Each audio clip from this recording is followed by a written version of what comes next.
अब भाई अमेरिकी राष्ट्रपति डोनाल्ड ट्रंप ने ईरान पर नए प्रतिबंधों का ऐलान कर दिया है। लेकिन जरा समझिए कि इससे पहले बड़ा फैसला ईरान और इजराइल के युद्ध को लेकर मॉस्को में हो चुका है और अब पुतिन ने सीधे चेतावनी दे दी है कि अब वो इस युद्ध की जड़ को ही खत्म करके ही दम लेंगे।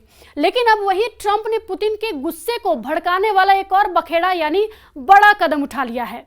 न्यूज़ 18 के डिजिटल प्लेटफॉर्म पर आपका स्वागत है। मैं हूं प्रिया सिंह।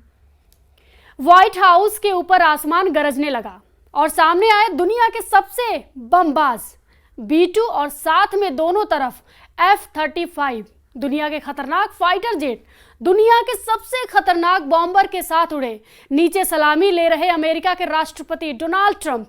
एक बार फिर देखिए कैसे व्हाइट हाउस के ऊपर से गुजरा अमेरिका का B-2 और साथ में दोनों तरफ F-35। अपने सबसे खतरनाक बमबाजों को सलाम करते हुए ट्रंप ने भी कहा, अमेरिका ही दुनिया का बॉस है, क्योंकि अमेरिका ने उनके 6 महीने के कार्यकाल में जो करके दिखाया है, जो आज तक नहीं हुआ है कहीं भी। ये अमेरिका का स्वतंत्रता दिवस का जश्न है, जिसे ट्रंप ने अपनी फायर पावर दिखाकर मनाया है, क्योंकि इन्हीं विमानों की धमक पूरे इजराइल और ईरान के युद्ध में दिखाई दी। लेकिन अमेरिका और इजराइल की जोड़ी को दहलाने के लिए बड़ा मैसेज मॉस्को से आया है। रूस के विदेश मंत्री सरगेई लावरोव ने सऊदी अरब के विदेश मंत्री के साथ मुलाकात के दौरान ऐसी बात कही जो तेल अवीव से लेकर वॉशिंगटन DC तक सबको परेशान कर सकती है। अब रूस ने अमेरिका और इजराइल दोनों को चेतावनी दी है कि अब ईरान के खिलाफ युद्ध खत्म हो चुका है, यानी अब जंग दोबारा नहीं होनी चाहिए या ईरान पर अब हमला बर्दाश्त नहीं किया जाएगा। रूस के तेवर देखकर ईरान भी तैयार है। ईरान में IRGC कमांडर हुसैन सलामी की वर्दी को छूकर कसम खाई गई है कि इस बार हमला हुआ तो ना इजराइल बचेगा, ना ही अमेरिका के अड्डों को बख्शा जाएगा। मॉस्को से लेकर तेहरान तक ईरान और इजराइल का रुका हुआ युद्ध एक बार फिर उबाल खा रहा है। ईरान और इजराइल का युद्ध पूरी दुनिया ने देखा और सबको लगा कि यही तीसरे विश्व युद्ध का ट्रिगर पॉइंट है। अब पूरी दुनिया 2 हिस्सों में बटेगी और एक खेमा दूसरे खेमे पर इतने बम बरसाएगा कि उसका अंत दुनिया के खात्मे के साथ होगा। सरगेई लावरोव की अगली चेतावनी को समझिए, जो सीधे सीधे नेतन्याहू और डोनाल्ड ट्रंप को है। लावरोव या कहे कि पुतिन ने ट्रंप और नेतन्याहू को वॉर पार्टी करार दिया है। वही पुतिन के सबसे भरोसेमंद लीडर्स में से एक है सरगेई लावरोव और उनकी जुबान का मतलब है कि शब्द पुतिन के होते हैं, उसको आवाज देने वाले लावरोव होते हैं। ईरान और इजराइल के युद्ध में 12 दिन तक वो तबाही देखने को मिली है जिसमें ईरान और इजराइल दोनों को बहुत बड़े बड़े झटके मिले हैं। अमेरिका और इजराइल के खिलाफ अब रूस खुलकर ईरान के समर्थन में आगे आ रहा है। रूस बता रहा है कि ईरान के खिलाफ एक अंतर्राष्ट्रीय साजिश रची गई और इस साजिश को लॉन्च करने में यूरोप के देशों ने अंतर्राष्ट्रीय परमाणु ऊर्जा एजेंसी को अपना जरिया बनाया।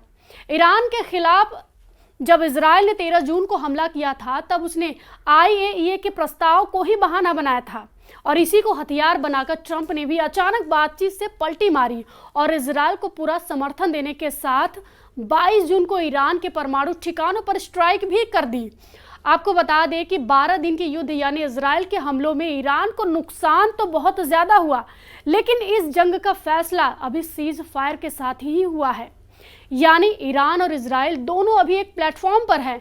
बेशक जीत का ऐलान दोनों तरफ से किया जा रहा है। दुनिया ने तेहरान और ईरान के बाकी शहरों पर इजराइल के हमलों को देख चुकी है। दुनिया तेल अवीव से लेकर हाइफा और इजराइल के बाकी शहरों पर ईरान के मिसाइल हमले भी देख चुकी है। क्या ऐसा युद्ध दोबारा शुरू होने का खतरा नजर आ रहा है? क्योंकि पुतिन ने इजराइल और अमेरिका के इन्हीं तेवरों को लेकर साफ शब्दों में धमकाया है। अब सवाल है कि रूस को ऐसा क्यों लग रहा है कि इजराइल और ईरान का युद्ध फिर से शुरू होने वाला है। ईरान की सेना के चीफ ऑफ स्टाफ ने कहा है कि उन्हें शक है कि इजराइल सीज फायर का उल्लंघन जरूर करेगा और अगर ऐसा होता है कि ईरान अगली बार कई गुना ज्यादा ताकत से ऐसा जवाब देगा कि इजराइल और उसके साथी हैरान रह जाएंगे। 12 दिन के युद्ध के दौरान इजराइल के हमलों में ईरान के 935 लोगों की जानें गई हैं। इनमें उसके कई सैन्य कमांडर और वैज्ञानिक भी शामिल थे। तेहरान में IRGC के कमांडरों की याद में एक सभा हुई। खास तौर से आरजीसी चीफ हुसैन सलामी को याद किया गया। ईरान की सेना अपने बड़े बड़े कमांडरों को खोने के बाद एक बार फिर से मजबूत दिखना चाहती है। इसके अलावा अब इजराइल के प्रधानमंत्री नेतन्याहू पहले ही कह चुके हैं कि उनके सामने एक दो नहीं बल्कि 7 फ्रंट है। इजराइल के सामने हमास फ्रंट भी खुला हुआ है। इजराइल के 23 बंधक अभी भी हमास के कब्जे में हैं। इजराइल के सामने लेबनान का फ्रंट भी है और यमन भी इजराइल को ललकार रहा है। अब जरा मेरे ये विजुअल आप देख रहे हैं, यमन की राजधानी सना की है, जिस पर अमेरिका और इजराइल का हमला किसी भी वक्त हो सकता है। ऐसी वार्निंग बार बार दी जा रही है, लेकिन यमन में इजराइल को सबक सिखाने की आवाज़ तेज होती जा रही है। राजधानी सना में हजारों लोग इकट्ठा हुए और गाजा पर बमबारी रोकने के लिए इजराइल को वार्निंग जारी की गई। साफ नजर आ रहा है कि गाजा को लेकर इजराइल ईरान से लेकर यमन कई मोर्चों के निशाने पर है, क्योंकि ईरान इजराइल का युद्ध बेशक रुक गया है, लेकिन गाजा पर इजराइल की बमबारी अभी भी जारी है और इस बमबारी में 57,000 से ज्यादा लोगों की मौत हो चुकी है। गाजा के बचे कुचे अस्पतालों में घायलों का आना लगातार जारी है। अभी भी गाजा के हालात बता रहे हैं कि असली लड़ाई तो अभी बाकी है, क्योंकि जून का महीना इजराइल की सेना के लिए भी बहुत खराब साबित हुआ। इजराइल कई सैनिक जून के महीने में ही मारे गए और जुलाई में भी उसके लिए खास यूनिस जैसे इलाकों से अच्छी खबर नहीं आ रही। ऐसा इसलिए क्योंकि हमास के एंटी टैंक दस्ते अभी भी एक्टिव यानी सक्रिय हैं और उन्हें काबू में करने में इजराइल पूरी तरह से नाकाम साबित हो रहा है। ऐसे में नेतन्याहू का फोकस फिर से ईरान पर नजर आ रहा है कि अगर ऐसा होता है तो ईरान के साथ सीज फायर टूटने का खतरा बढ़ जाएगा।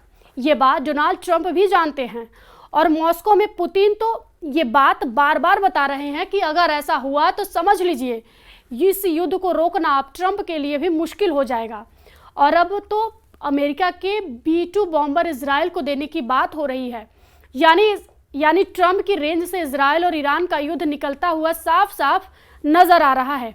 अगर ट्रंप अपना सबसे खतरनाक बॉम्बर इजराइल के हवाले कर देते हैं तो समझ लीजिए कि ईरान के लिए बचना आसान नहीं होगा, क्योंकि फिर दैत्य रूपी ये बमवर्षक वहां बंकर बस्टर की बारिश करेगा जहां नेतन्याहू चाहते हैं। इस वीडियो पर आपकी क्या प्रतिक्रिया है, हमें कमेंट बॉक्स में ज़रूर बताएं और फॉलो कीजिए न्यूज़ 18।